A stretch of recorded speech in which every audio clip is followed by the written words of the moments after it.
इस वीडियो में हम स्क्रू की 2D engineering drawing crew software में ड्रा करना सीखेंगे। हमने अपने लास्ट वीडियो में स्लाइड की 2D engineering drawing crew software में ड्रा करना सीखा था, ठीक है। और स्लाइड की जो है ये स्लाइडिंग जाज सब असेंबली का दूसरा पार्ट है, यहाँ पर आप देख सकते हैं, ठीक है। और इस सब असेंबली का जो पहला पार्ट हमने यानी पहले पार्ट की जो ड्राइंग हमने बनाई थी वो थी जापलेट, यहाँ पर आप देख सकते हैं, ठीक है। और इसके बाद जो ड्राइंग हमने बनाई थी वो थी स्लाइड की ड्राइंग, ठीक है। यहाँ पर आप जो टेबल है, ठीक है, बिल ऑफ मटेरियल में देख सकते हैं कि इस सब असेंबली का जो पहला पार्ट है वो है जापलेट। इसके बाद जो दूसरा पार्ट है वो है स्लाइड की, यहाँ पर आप देख सकते हैं, ठीक है। तो हमने अपने लास्ट वीडियो में स्लाइड की 2D इंजीनियरिंग ड्राइंग जो है वो हमने क्रू सॉफ्टवेयर में ड्रा करना सीखा था।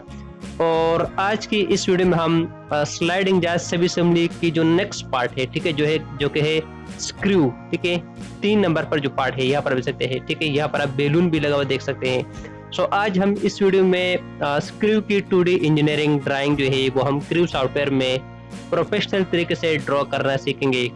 सो स्क्रू की 2D engineering drawing crew software में ड्रा करने से पहले यहाँ पर एक शीट जो है वो मैं ऐड कर लेता हूँ, ठीक है।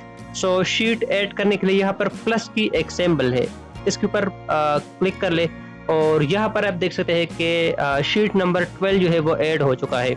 इसके बाद हम यहाँ पर जो स्क्रू की मॉडल है वो हम ऐड करेंगे।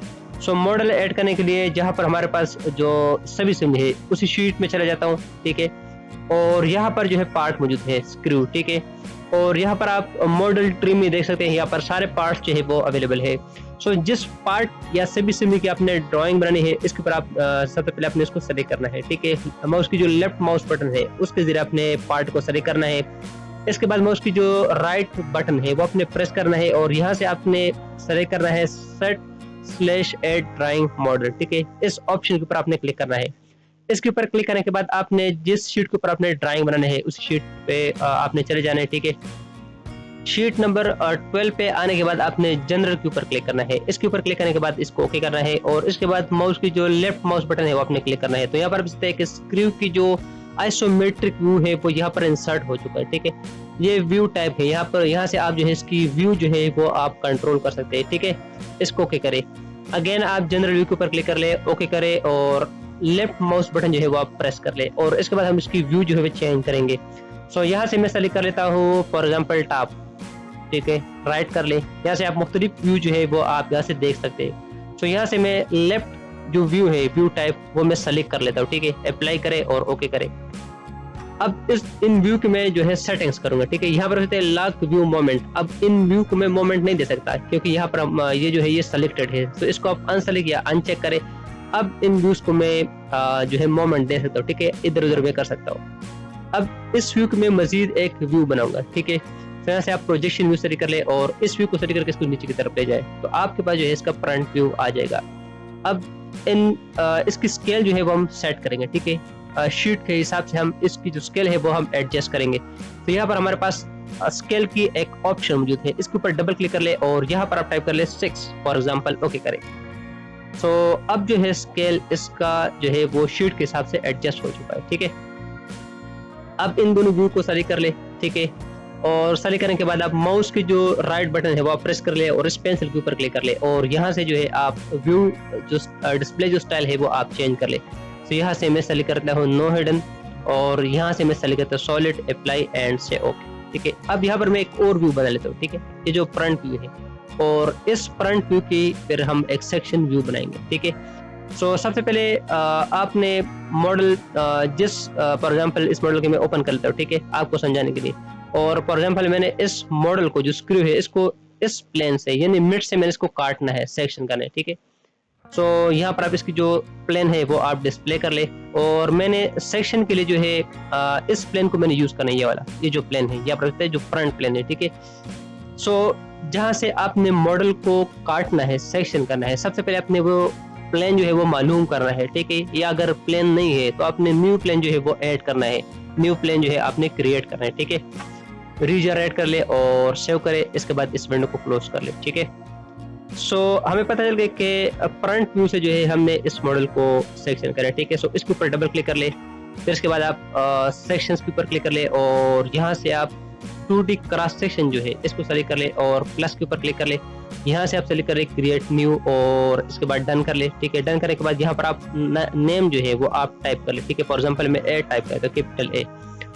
ओके करे, अप्लाई करे। ठीक है, तो यहाँ पर बताते हैं कि जो मॉडल है वो सेक्शन हो चुका है यूजिंग फ्रंट प्लेन। ओके करें।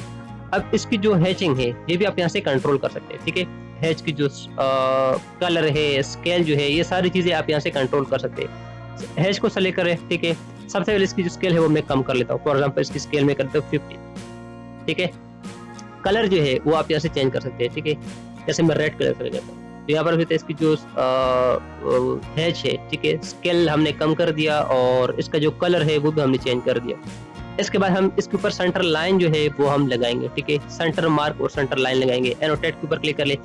इसके बाद शो मॉडल एनोटेशंस जो ऑप्शन है या जो टूल, इसके ऊपर क्लिक कर ले और इस विंडो में जो आखिरी ऑप्शन है इसको सेलेक्ट कर ले और इसके बाद यहाँ से आप एक्सेस सेलेक्ट कर ले और इसके बाद फॉर एग्जाम्पल मुझे इसकी सेंटर मार्क चाहिए तो इस व्यू को सेलेक्ट कर ले और इसके बाद फिर आप यहाँ से जो है दो सेंटर मार्क मुझे। ठीक है, तो मैं इसको सेलेक्ट कर लेता हूँ, अप्लाई करें और इसके बाद इस व्यू को सेलेक्ट कर लेता हूँ। ठीक है, इसकी एक सेंटर लाइन चाहिए, अप्लाई करें और इस तरह इसकी एक सेंटर लाइन चाहिए। ठीक है, वर्टिकली और अप्लाई करें। ठीक है, कैंसिल करें। इसके बाद हम इन व्यूज के ऊपर जो है डायमेंशन अप्लाई करेंगे। ठीक है, तो यहाँ से आप डायमेंशन सेलेक्ट कर ले। सबसे पहले मैं इसका डाई यहाँ पर मेंशन कर लेता हूँ। ठीक है, डबल क्लिक कर ले और इसके बाद जो है इसकी ओवरऑल हाइट जो है यानी यहाँ से और इसके बाद फिर आपसे यहाँ से हॉरिजॉन्टल ऑप्शन सेलेक्ट कर ले और इस पॉइंट को सेलेक्ट कर ले, बल्कि पहले आप यहाँ से इसको डिलीट कर ले। ठीक है, डायमेंशन सेलेक्ट कर ले और यहाँ से आप पहले हॉरिजॉन्टल सेलेक्ट कर ले और इस पॉइंट को सेलेक्ट कर ले। ठीक है, जैसे आप इस पॉइंट के ऊपर क्लिक करें यहाँ पर हमारे पास जो है एक हॉरिजॉन्टल एरो की निशान आ जाएगा। ठीक है, इसके बाद फिर आप इस ऑप्शन के ऊपर क्लिक कर ले और इस लाइन को सेलेक्ट करें, प्रेस एंड होल्ड कंट्रोल की। ठीक है, तो आपके पास इसकी जो टोटल हाइट है वो यहाँ पर आ जाएगा। अब हम इसकी जो हेड की हाइट है, ठीक है, यानी यहाँ से यहाँ तक डायमेंशन हम मेंशन कर लेंगे, डायमेंशन ऐड कर लेंगे। ठीक है, इसके बाद इसका जो डाया है यानी टोटल डाया कितना है, इसकी जो बॉडी है स्क्रू की, इसकी एंगल कितना है वो भी आप यहाँ पर शो कर सकते हैं। इसके अलावा अगर आप इस सेक्शन व्यू के ऊपर डायमेंशन देना चाहते हैं तब भी आप यहाँ पर डायमेंशन दे सकते हैं, यानी सेंटर लाइन से यहाँ तक कितनी डायमेंशन है। ठीक है, इसके अलावा सेंटर लाइन से इसका जो डाया है इसकी डायमेंशन कितनी है। ठीक है, इसकी रेडियस 2 और इसी तरह अगर इसका जो एंगल है वो आप शो करना चाहते हैं वो भी आप यहाँ पर शो कर सकते हैं। ठीक है, इसके अलावा यहाँ पर एक कट मौजूद है, इस कट की डायमेंशन अगर आप शो करना चाहते हैं, ऐड करना चाहते हैं वो भी आप कर सकते हैं। जैसे कि इस लाइन को मैं सेलेक्ट कर लेता हूँ। ठीक है, इसकी हाइट कितनी है, इसकी विड्थ कितनी है। ठीक है, कट की इस लाइन को सेलेक्ट कर ले, ये जो लाइन है इस लाइन को सेलेक्ट कर, इसके बाद इस लाइन को सेलेक्ट कर ले। सो इसकी डायमेंशन भी हमारे पास यहाँ पर आ जाएगी। ठीक है, सो डायमेंशन ऐड करने के बाद हम डायमेंशन की सेटिंग्स करेंगे। ठीक है, सारे डायमेंशन जो है वो आप सेलेक्ट कर ले। डायमेंशन सेलेक्ट करने के बाद आप फॉर्मेट के ऊपर क्लिक कर ले और इसके बाद यहाँ से जो फॉन्ट जो स्टाइल है वो आप चेंज कर ले। यहाँ से मैं सेलेक्ट कर लेता हूँ एरियल WGL और इसकी जो हाइट है वो भी आप यहाँ से चेंज कर सकते हैं। तो यहाँ पे फॉर एग्जाम्पल मैं टाइप करते 0.20 एंटर प्रेस कर ले। इसके बाद हम जो डायमेंशन है इसकी ओरिएंटेशन हम चेंज करेंगे। ठीक है, सो इस डायमेंशन को सेलेक्ट करें, जो जितने भी वर्टिकल और हॉरिजॉन्टल डायमेंशन है वो आप सेलेक्ट कर ले। ठीक है, और इसके बाद यहाँ पर आपके पास और ऑप्शन आ जाएंगे जिसके parallel to and about leader. ठीक है, इसको सेलेक्ट कर ले। तो यहाँ पर देखते हैं कि टेक्स्ट जो ओरिएंटेशन है वो चेंज हो चुकी है। ठीक है, अब हम इसकी थोड़ी सी एडजस्टमेंट कर लेते हैं। ठीक है, जो डायमेंशन है सो क्रू सॉफ्टवेयर में मुख्तलिफ व्यूज भी बनाना हमने सीख गए। ठीक है, इसके अलावा डायमेंशन लगाने भी हम सीख गए और इस तरह सेक्शन व्यू किस तरह क्रिएट करते हैं क्रू सॉफ्टवेयर में वो भी हमने सीख लिया। इसके अलावा डायमेंशन की सेटिंग, फॉन्ट की सेटिंग, ये सारी चीज़ें हमने देख ली। इसके बाद हम यहाँ पर एक टेबल ऐड करेंगे। ठीक है, एंड में तो टेबल ऐड करने के लिए आप टेबल टैब के ऊपर क्लिक कर ले। इसके बाद फिर आप सेलेक्ट कर ले टेबल फ्रॉम फाइल और इसके बाद स्टाफ सेलेक्ट कर ले और यहाँ पर हमारे पास एक फोल्डर मौजूद है टेबल। ठीक है, इसके ऊपर क्लिक कर ले और यहाँ से आप पार्ट टेबल जो है इसको आप सेलेक्ट करें। ठीक है, ओपन करें और यहाँ पर टेबल जो है वो आप ऐड कर ले। यहाँ पर कुछ डिटेल देनी होती है। ठीक है, जैसे कि टाइटल है ऑटोमेटिकली ये पिक कर लेते हैं, स्क्रू क्रिएटेड बाय कैसे ड्राइंग को क्रिएट किया, यहाँ पर उसका नाम आ जाएगा, चेक्ड बाय। इसके अलावा क्लाइंट नेम यहाँ पर आप टाइप कर सकते हैं। प्रोजेक्ट जो है जैसे कि हमारा प्रोजेक्ट का नाम है bench wise assembly and crew. ठीक है, यहाँ पर मैं टाइप कर देता हूँ bench wise assembly and crew, bench wise assembly and crew. इसके अलावा स्केल यहाँ पर आप सेट कर सकते हैं। ठीक है, लिख सकते हैं, स्केल है हमारे पास 6, तो यहाँ पर आप टाइप कर ले 6:1 या आप सिंपल जो है वो 6 टाइप करें। ठीक है, और इसके बाद अगर आप इस ड्राइंग को नंबर असाइन करना चाहते हैं, वो यहाँ पर आप नंबर भी जो है वो आप असाइन कर सकते हैं। इसके बाद यहाँ पर आप देख सकते हैं ऑर्गेनाइजेशन, इंस्टीट्यूशन, कंपनी, फर्म, ठीक है, यहाँ पर देख सकते हैं। क्योंकि हमारे केस में चैनल है, यहाँ पर मैंने चैनल लिखा हुआ है और चैनल है एसीएस मैकेनिकल, ठीक है, जैसा कि आप सारे जानते हैं। तो आई होप कि इस वीडियो से आपने कुछ न कुछ सीखा होगा कि क्रू सॉफ्टवेयर में 2D इंजीनियरिंग ड्राइंग कैसे क्रिएट करते हैं, तरीका क्या होता है, मॉडल कैसे ऐड करते हैं, डायमेंशन कैसे ऐड करते हैं, सेक्शन व्यू कैसे क्रिएट करते हैं, मुख्तलिफ व्यूज जो है वो कैसे क्रिएट करते हैं, सेंटर लाइन और सेंटर मार्क जो है वो कैसे लगाते हैं ड्राइंग में। तो चलिए इस प्रोजेक्ट के नेक्स्ट वीडियो के साथ मिलते हैं, जिसमें हमने जो स्लाइडिंग जा से भी समझे, इसका जो नेक्स्ट पार्ट है वो है स्लाइडिंग जा, और इसकी हम 2D इंजीनियरिंग ड्राइंग जो है वो हम क्रू सॉफ्टवेयर में ड्रा करना सीखेंगे। तो तब तक के लिए अपना बहुत ख्याल रखेगा, दुआओं में याद रखेगा। अल्लाह हाफिज़।